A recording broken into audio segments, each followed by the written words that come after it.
Imagine your videos are so good, viewers are asking to work with you before you even pitch anything. We want that for you. So we've distilled everything that we've learned from making over $1 million on YouTube into a 3-step formula. And we're not just gonna talk about upgrading your camera or writing better CTAs. This is foundational strategy that's gonna help your business and your brand stand out better on YouTube.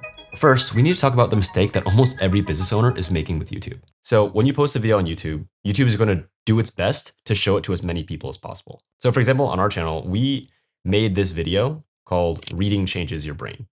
Here's why. And that video performed pretty well for our channel. It got over 200,000 views. And by that metric, it seems like that video was very, very good because it got a lot of views. And in YouTube Studio, when you get a video that does really well, it kind of gives you like these green up arrows. There's these balloons that pop and it makes it feel like, oh, this was a really good video to make for your business. Yeah. But when we look deeper at that video, there's actually like pretty big problems that came from it. Going over to like the audience analytics for that video, the demographics were all over the place. And so it was attracting the wrong type of people. But it was confusing because YouTube showed us that this was like a really good performing video. But those people were really never going to buy something from us.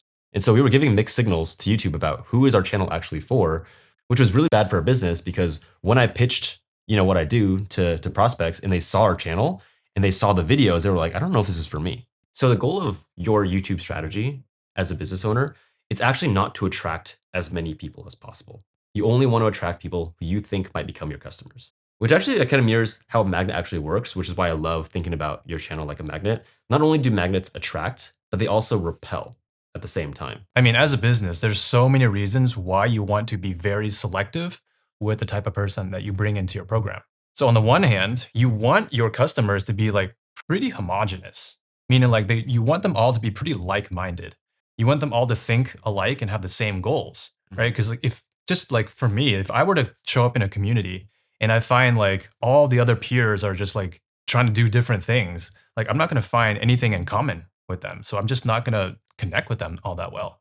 But if you have a whole tribe and everyone's moving in the same direction, everyone's sharing the same wins and following the same curriculum and getting the same results, then that is just like the ultimate momentum. To make a good product, you have to have the right people. But not only that, the second reason, which is more on the operational side, which I've been really trying to figure out, is when you have a bunch of people building a bunch of different channels. Like, for example, making a comedy YouTube channel is so different from making a talking head channel. How do you deliver a curriculum for a comedian versus a curriculum for an educator? It's really different. So if you bring in all these different types of YouTube channels and try to fulfill on all of them, you're essentially trying to build multiple systems at the same time. Your YouTube channel has two functions. On the one hand, you do want to create messaging that signals to people, yes, this is who it's for. But at the same time, you also want to repel people and let them know this is who it's not for. And if you can do those things together, it actually makes the people who want to work with you feel even more heard and more seen. You can also attest to this. Like, what is the actual ROI of repelling all these people? Is that you are getting on sales call after sales call, spending hours and hours with these people that are ultimately not a good fit. Like if we just had repelled them in the first place, then you wouldn't have been wasting your time. Yeah. Right. And then when you scale a business out, you'll see that, oh, your entire sales team is taking all these calls are just wasting their time. And so the smartest way to reach the people that you really want to is not just to speak their language of what they want, but also to make sure that you also understand what they don't want. And so to give a really practical way to implement this magnet system, it's a 2-step process for whenever you come up with a video idea for YouTube. We'll use our channel as an example right here. Let's say we want to make a video about how to grow on YouTube. Step 1 is to figure out, okay, what is the actual outcome? How to grow a YouTube channel. That's step 1. Now figure out, okay, what are all the disqualification criteria that I want to add to this title to make it really, really clear this is who it's not for. And so the messaging we could use is like how to grow a YouTube channel for your business to get more clients, or how to grow your business with YouTube, or how to build a brand for an educational YouTube channel. And you're disqualifying the people you don't want, but you're also calling out the people you do want. But even if you attract the right people to your content, you might start getting more views of the right people, but it doesn't necessarily mean they're going to buy yet, right? Not unless we now focus on the next step of the process, which is what do you actually do in your videos? And this is actually what I think one of the big benefits of YouTube is, especially in 2026, how it kind of flips the entire paradigm of marketing on its head. When you think about marketing in the past few decades, it has this very nasty taste. like a sleazy, It's always tricksy. yeah, it's always like a sleazy like car salesman that comes to mind. They're very pushy, Yeah. and it's very clear that like they're trying to sell you something. The best way to sell on YouTube is to do the opposite. And it's something I actually learned from being in medicine. Yeah, that's a pretty good example. I mean, if you compare being a doctor versus being a car salesman, Mhm. like the car salesman is trying to sell like a $20,000 car. Mhm. On the other hand, I'm also trying to sell like a $20,000 procedure, sometimes even more, right? Sometimes the car is even more, whatever. We're trying to sell a very expensive thing, Mhm. but our strategies are very different. I have never actually been like a pushy doctor. Like I'm not telling my patients like if you buy now, then you get like, a 50% discount and you have 5 seconds to make your decision and we only have like, 3 of these spots left. Like I'm not using this psychology on people. Right, like the urgency or the scarcity I'm not doing tactics any of that that all these stuff. marketers are talking about. Yeah. Yeah. As a doctor, that also feels very unethical. But what I'm doing is the opposite. What I'm doing is telling them like these are all your options, and I'm going to educate you on how to make the best option for you Mhm. based on all the data that we have. Because I'm on your team here. I don't need to sell this procedure, this operation. I need you to get better. Right? So it's a completely different approach. One of the biggest reasons why the car salesman gets such a bad reputation is because they're getting you to buy something so expensive without the trust factor. Right? They're just trying to manipulate your psychology. As a doctor, the only way you're going to sell the patient on this thing is through trust. That's the only way people are going to feel good about what they buy and not have that buyer's remorse is if they buy with trust. Mhm. Now, why is that important? Is because right now, with all this AI and slop and people impersonating each other and everything, we are in a massive trust recession. People are literally just creating ad factories and fake content factories trying to sell and push their products.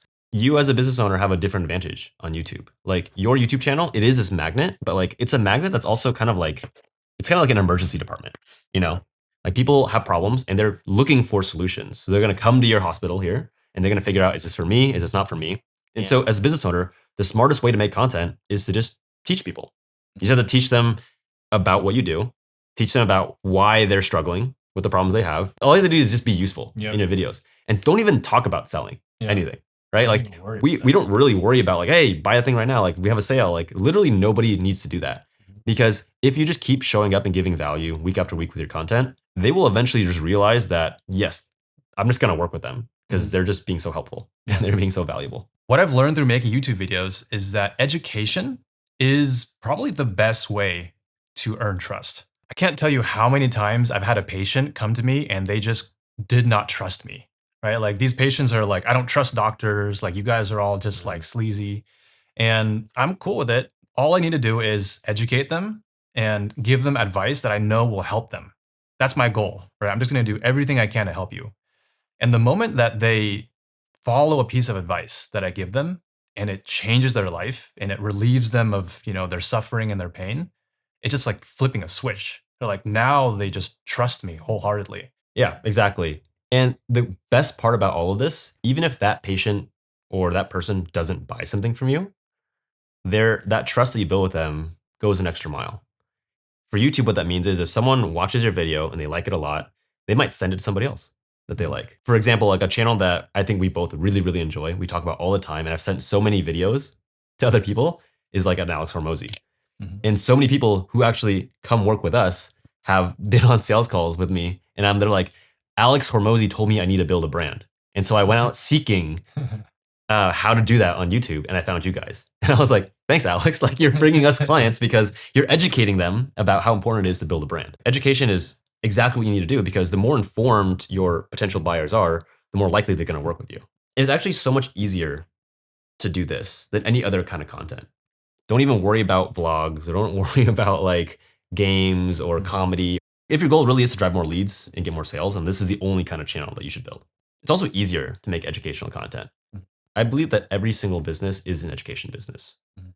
Your duty as, a founder or a CEO or business is to teach your potential customers about the problems that they have and why you are able to help them solve those problems. So the next question is, how do you teach well? And what do you actually teach about in your videos? Which kind of brings us to the third step here. Think about a current client that you have, or better not, call them up right now and just ask them this. Mhm. When you came and started working with us, like what were you struggling with? And what is it that you really wanted? And then basically just kind of diagnose, okay, like when we help take you from, here to here, what were all like the problems that you had? And those just become the videos that you make. Now there might be like 100 different problems, right? Mhm. But your job is to figure out like what are the big 3 problems. Let's use ours for an example. Yeah, I mean, we ran a bunch of surveys on our clients looking for their top chief complaints is the term that we use. But we just kept seeing the same main problems over and over and over again, right? So the first problem is that people just didn't know what videos to make. We heard that a lot. And then the second problem we saw very frequently was, how do I make my videos look good? I love your guys' setup. How do I just make videos that look like yours? And the third problem, in their words, is I'm really busy. How do I just do this without wasting time? So like how to build a content system that doesn't eat up your whole schedule. Mhm. So those are like just 3 big problems that pretty much everyone that we work with faces. And so all we have to do when we think about what video do I want to make, we just want to make a video, just pick one of these 3 every single time and then just educate them about it. So to kind of break the fourth wall here, this video that we're making right now is focused on the first one. What videos should you make? And that's what this video is right here. And then the next video, we might pick one of the other problems and we'll just make a similar video about that too. And that's keeps it really, really simple. Just pick one of these 3 topics and then educate your customers about it. So now let me show you the power of attracting a homogenous group. Let's say it's like a doctor making videos about teaching medicine, right? These are the videos that do very well for your niche because of all the data. So whenever we have another doctor coming in, starting their own YouTube channel, we already know like, hey, these are all the patterns, these are all the recommendations that we've done in the past that works for you, right? So we basically built a whole playbook or framework, right? Or IP, that whatever you want to call it. So whenever a doctor comes in, we just run this playbook on them. And it's the same thing, like if any other professional that we are very used to helping, engineers, we got a playbook for you too, right? Lawyers, we got a playbook for you too. And so over time, as a business, you want to be looking for patterns on what is working for your clients and then just turning it into repeatable playbooks that you can just easily deliver. But even the like YouTube strategy as like a big problem, there's a lot of different techniques and different ways that we help people come up with their strategy. Yeah. Right. We could probably make a whole video about what titles you can make that align with your strategy, what thumbnails you can make to come up with a good strategy for your videos. On the middle problem here, how to make your videos look good.